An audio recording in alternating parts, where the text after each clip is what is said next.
The questions that the Honorable Deputy Prime Minister has raised, they are being echoed also within from India, because the facts are there for the people to see. Hear them out. That we are raising, that we are thinking, that the world is thinking.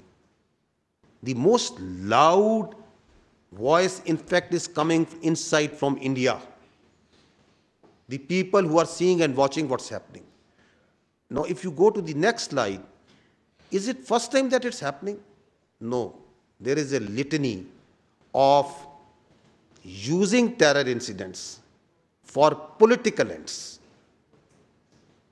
This is important, that these terror incidents have an objective, a political objective. We saw last time, in case of Pulwama, that how the terror incident in February was used for a political objective for change of status of Kashmir.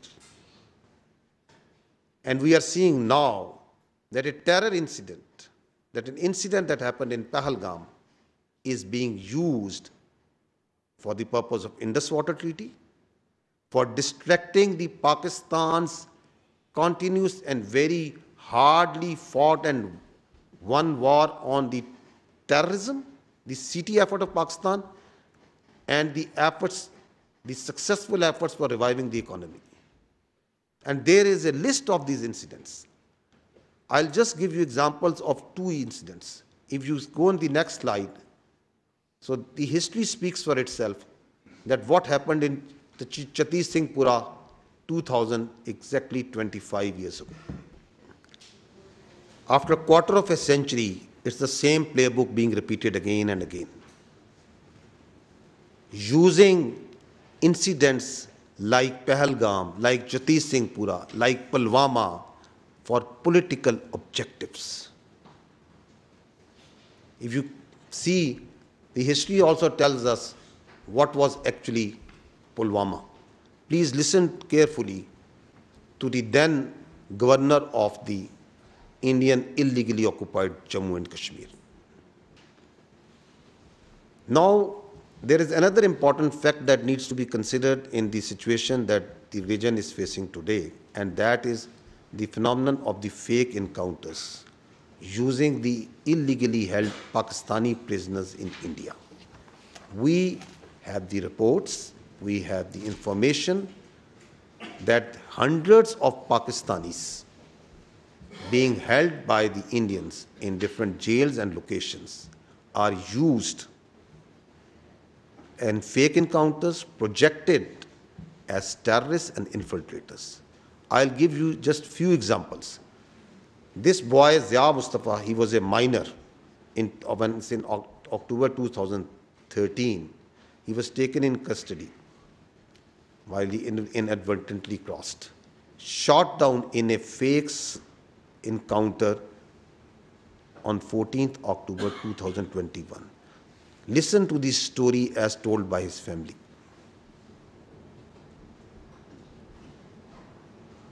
I will now give you 2 very recent examples post-Pahelgam incident. If you see this slide, there you can see 2 unfortunate Kashmiri. One is Muhammad Farooq and Muhammad Deen. They are both elderly. They were both elderly 50 years ago, 50 years plus. Just few days ago, on 24th April, in their residence of Uri, and they were killed in a fake encounter by the Indians.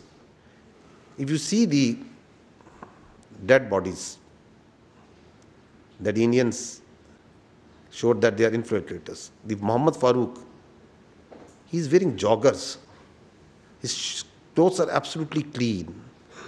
And what they have put beside, after killing him, beside him, is a pistol. Is this the infiltrator where there is infested with regular forces going to take on a regular army, and those security forces wearing joggers and a pistol that they planted along with his body?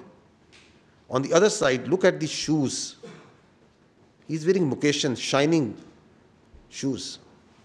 You kill innocent, you plant evidence on them, and then you call them infiltrators.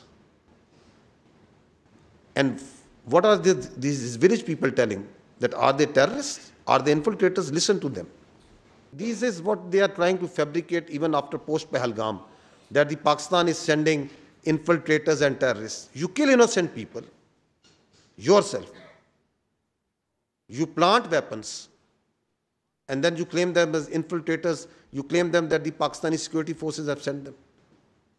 Ask yourself that who is doing state-sponsored terrorism over here. Next example. This is 23rd April, just few days ago, a fake encounter that happened in Kupwara. Please hold your breath and see what they do once they are planting, once they are making their bodies, how they mutilate those bodies. Listen to this. These are soldiers of a professional army, hacking the head of a body of an innocent person and showing that these are the terrorists. This happened on 23rd of April in Kupwara.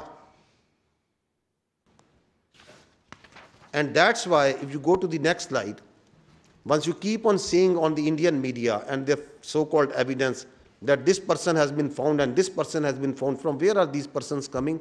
These are these Pakistani citizens, the Kashmiri citizens, who are held in different jails, in different locations.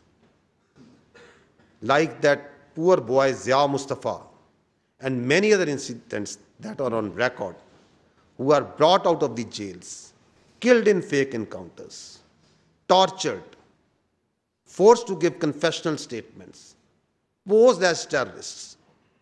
This is the facts, this is the reality of what's going on behind all these incidents.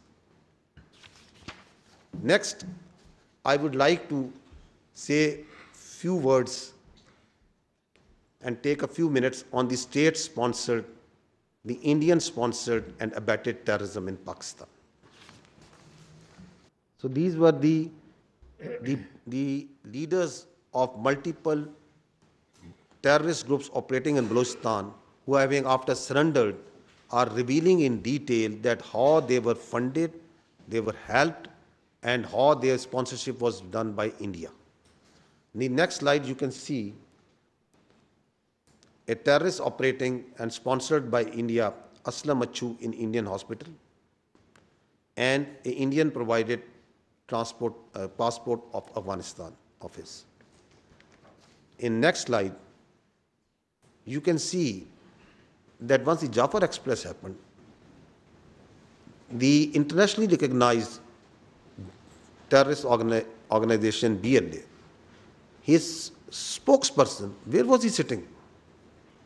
He was sitting on Indian channels, wearing a mask, coming on multiple Indian channels, and glorification of a terrorist sect, which, by the way, the state of India has not shown any concern or condemned so far. And they are glorifying it, taking its spokesperson over here. This is again very interesting. This footage that the Indian TV channels showed was made by the terrorists once actually the Jafar Express ID was blown. So this was only available with terrorists. And who are the first electronic channels who started showing it? It's the Indian channels. See it. Show that terror incident has been, so this is vehement, clear glorification of terrorism being done in Pakistan. If you move to the next slide, you will find that not long ago, it was Pakistan, as repeatedly has been telling this, and this is the evidence that Pakistan put in front in this room on Indian sponsored and abetted terrorism in Pakistan once the transnational killings of Pakistanis was done.